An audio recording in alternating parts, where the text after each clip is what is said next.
star, and her friends had a bracelet printed up that reads, "This star won't go out." Esther was an amazing kid. She was astonishingly empathetic. She was really thoughtful. She was very funny. But she wasn't an angel or a model of perfection or anything. She was a person. She was a teenager. She answered Formspring questions like, "Do you have names for your butt cheeks?" with, "Not as of yet, but that is a good idea." But she also wrote tweets like, "Words aren't overwhelming me. They're just going into my brain and I contemplate them and then I decide I don't need them, so I throw them away." This is a story about a girl that went through a life-changing experience, known as thyroid cancer. It's not one of those dramatic, based on a true story cancer things, especially since thyroid cancer is not as bad as cancer. It's a story about me, Esther Earl, having a sickness that's pretty scary. 4 years ago, well, almost 4 years ago, I was diagnosed with thyroid cancer, and that is pretty common in adults. Pretty common in adults, yes, but very uncommon in children, and I am a child, in case you hadn't noticed. So, I was living in France at the time, and they were like, "We don't know what to do." So anyway, like a year later, we moved to America.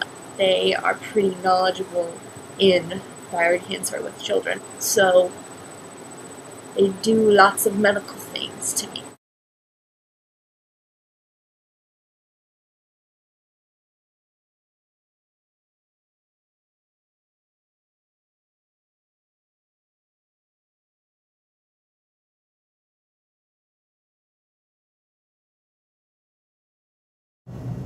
Future me, I hope you're doing better than present me. I hope that if you still have your cancer, at least it will be gone enough for you to be off oxygen. And if it's not, just remember to use that ocean spray to keep your nostrils moist. And I hope you've tried to talk to more people that also have cancer. In the world, there's not only boring people with cancer. There are people that are awesome, but maybe you just haven't met them yet. You never will if you don't try.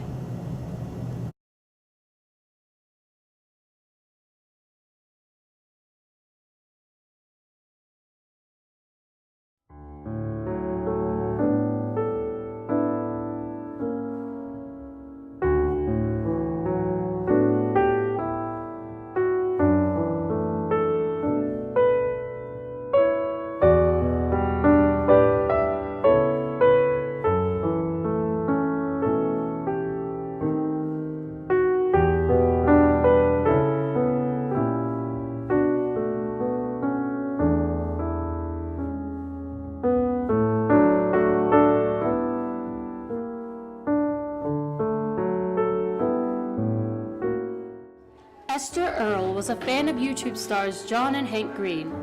She met John Green at a Harry Potter convention called LeakyCon, and again a few months later when she used her Make-A-Wish request to meet up with all the people she had befriended over the internet. Saw her a couple months ago in Boston. She talked about how she believes that the dead live on in the memory and the lives of those they have touched.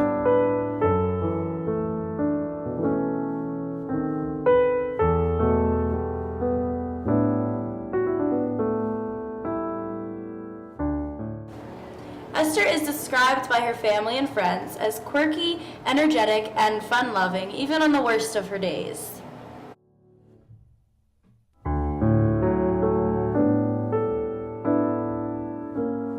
When we work to decrease world suck and when we show our love for others, that Esther will be with us most.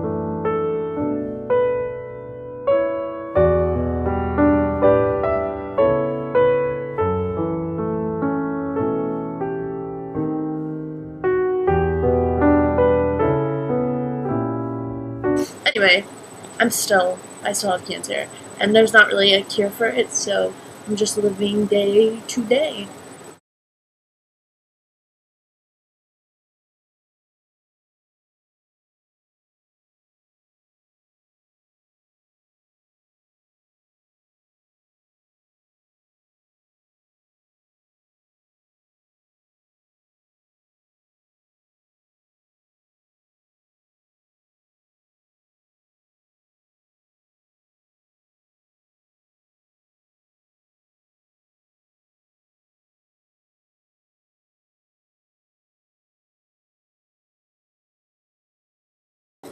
Why?